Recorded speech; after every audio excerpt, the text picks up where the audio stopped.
Hello বন্ধুরা, তো কেমন আছেন সবাই? আশা করি সবাই খুব ভালো আছেন, আমিও খুব ভালো আছি। তো আজকে যেটা করতে চলেছি সেটা হচ্ছে আমি আমার এই কূপটা আজকে খুলবো।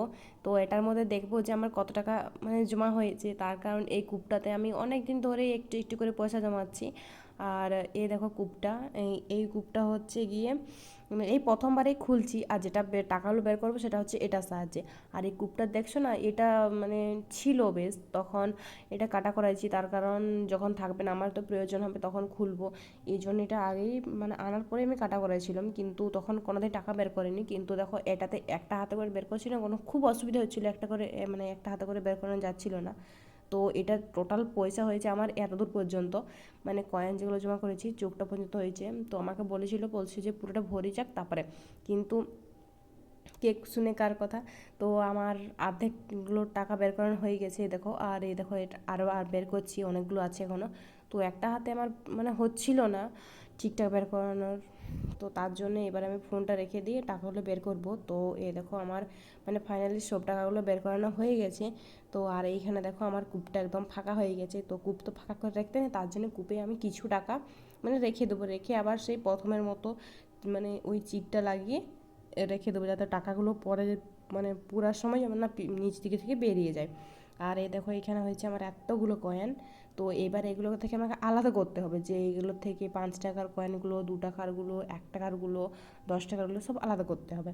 তো এখানে সব থেকে যে বেশি কয়েনটা ছিল সেটা হচ্ছে 2 টাকারগুলো, আর কম ছিল যেগুলো হচ্ছে 10 টাকারগুলো। তো 10 টাকার কয়েন ছিল বলতে গেলে 35টার মতো ছিল। আর 2 টাকার যেগুলো ছিল সেগুলো ছিল ওই 400 কতটা বেশ। আর যেগুলো 5 টাকা ছিল সেগুলো ছিল 235টা। আর 1 টাকার কয়েন ছিল 96টা। তো এ দেখো আমার ওটা ঠিক করানো হয়ে গেছে। আর এইখানে দেখো এগুলো হচ্ছে 5 টাকারগুলো, যেগুলো আমি সরিয়ে রেখেছি। এই পাঁচটাতে দেখো কতগুলো হয়েছে। আর এইখানে আছে আমার 10 টাকার কয়েনগুলো, যেগুলো এতগুলো হয়েছে। এগুলো তো 35টা আছে তোমাদেরকে বললাম। আর সব সব থেকে বেশি যেটা সেটা হচ্ছে এই 2 টাকার কয়েনগুলো। তো দেখো 2 টাকার কয়েন হয়েছে এতগুলো, আর 1 টাকার কয়েন আছে এই যে এইখানে। আর তার মধ্যে যেটা সব থেকে কম বেরিয়েছে সেটা হচ্ছে আমার এই মাঝে রাখা কয়েনগুলো। এই যে কয়েনগুলো আমি রেখেছি সযত্ন করে, তার কারণ এই কয়েনগুলো এখন আর সচরাচর দেখা যায় না। যেমন এই যে 20 টাকার কয়েনগুলো নতুন বেরিয়েছিল কিছুদিন আগেটাতে, কিন্তু এখন আর দেখা যায় না। আর ওটার এই ছিল 10 টাকার কয়েনটা, এই দেখো এখানে। আর এটার একটা 5 টাকার কয়েন আছে, সেটাকেও আমি রেখে দিয়েছি। আর যেগুলো আগেকার দিন টাকা ছিল কিন্তু এখন আর সেগুলো দেখা যায় না, যেমন এই যে এটা আছে, তারপরে আবার এই যে যেমন এই যে এটা দেখালাম না, ওই 20 টাকার মতনই এটা ছিল বেশ। আর এটাতে যেমন গান্ধীজি আছে। এই যে যেমন এই টাকাগুলো, এগুলো তো আর দেখা যায় না, না আগে খুব দেখা যেত। আমরা যেমন ছোটোর সময় এই ভারতের যে ম্যাপের যে ইয়েটা হয়, এই কয়েনগুলো আমরা পেতাম, কিন্তু এখন আর এগুলো দেখা যায় না। তার জন্য আমি এগুলো সযত্ন করে তুলে রেখেছি, যাতে আমার পরে আরও আমি দেখাতে পারবো যে আমার এখানে এতগুলো কয়েন আছে, এই এতগুলো আমি আগেকার দিনের কয়েন জমিয়ে রেখেছি। সেই জন্য। আর সব থেকে যেটা বেশি আমার হাসি পেয়েছিলো সেটা হচ্ছে 100 লেখা ছিল না, আমি প্রথমে ভেবেছিলাম তো এটা 100 টাকার কয়েন। তারপর দেখি না, এটা তো 5 টাকার কয়েন ছিল। তারপর ছিল এই যে এটা, এরকম করে অনেকগুলো কয়েন আমি রেখেছি যদিও। আর এখানে আছে সুভাষচন্দ্র বসু, এরকমগুলো আছে আমার এখানে। আমি যখন পাই তখন এগুলো কূপে রেখে দিই। আর যখন কূপ খুলি, এবারে তো প্রথম কূপ খুললাম, তাহলে এগুলো সরিয়ে রেখে দিচ্ছি যাতে ওগুলো সব না মিশে যায়। তো আর ওই যে কয়েনগুলো আমার রইলো, ওগুলো তো আমাকে এবারে সব আলাদা করে সব একটা পলিথিনের মধ্যে তুলতে হবে, তার কারণ ওগুলো তো কোনো দোকানে নিবে না অতগুলো একসঙ্গে।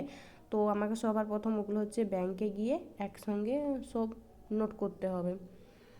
তো এই দেখো আমার টাকাগুলো সব হয়ে গেছে মেঘানো। তো এগুলো এবারে রেখে দেবো। আর এই যে কূপটা যেটার মধ্যে ছিল আমার টাকাগুলো, তো এই কূপটা আমাকে এনে দিয়েছিল কলকাতায়, যখন সে দীপক প্লাস্টিক কোম্পানিতে কাজ করতো আর কি। তখন সে প্রোগ্রাম দেখার জন্য না, প্রোগ্রাম নিয়ে গেছিলো বেশ, অন্য ওদেরই কোম্পানির অন্য হয়তো ইয়েতে গিয়েছিলো সে, তখন জনসারের সঙ্গে গিয়েছিলো। তখন হয়তো ওইখানে এগুলো তৈরি হতো, দিয়ে সেইখানে আমাকে বলছে এতগুলো আছে তুমি দেখবে। আমি দেখবো না, আমি একটা দিব। দিয়ে আমাকে তখন এই যে কূপটা এনে দিয়েছিলো ঘর, আর এই কূপটার সঙ্গে অনেকগুলো টাকাও এনে দিয়েছিলো। দিয়ে তখন যখন কলকাতা থাকতো তখন তো অনেক দিন পর পর বাড়ি আসতো, তখন কূপে রাখার জন্য অনেক অনেক টাকা আনতো, যেমন 150 200 এরকম করে করে প্রতিবারেই মাসের শেষে এরকম খুচরা কিনে এনে দিত। কিন্তু এখন খড়গপুরে আছে, এখন আর বেশি নিয়ে আসে না বাড়ি, এখন খুব কমই থাকে। আর আমি এখন টুকটাক করে টাকা জমাচ্ছি এটাতে, খুব কয়েন যেগুলো খাতাটা যায়, যেগুলো আমার কয়েন থাকে সেগুলো এনে এটা রাখা হয়। আর এই যে কূপটায় রেখে দিয়েছি, পরে আবার এটাতে রাখবো। তো এই দেখো এখানে সব টাকাগুলো আমি সাইড সাইড করে রেখেছি। তো মানে আমার কি বলবো, আমি ভাবতেই পারিনি একটু একটু করে আমি এতগুলো টাকা জমাবো। আজ সত্যি আমার স্বপ্নটা পূরণ হতে চলেছে। তো দেখো পলিথিনে পুরো আমার হয়ে গেছে, তো এতগুলো হয়েছে। তো আমার একটা ছোট্ট স্বপ্ন ছিল যেটা আজ আমার পূরণ হয়েছে। তো আমি এই পলা বাঁধাটা নিয়েছি, তো এটার ডিজাইনটা কেমন হয়েছে কমেন্টে জানিও।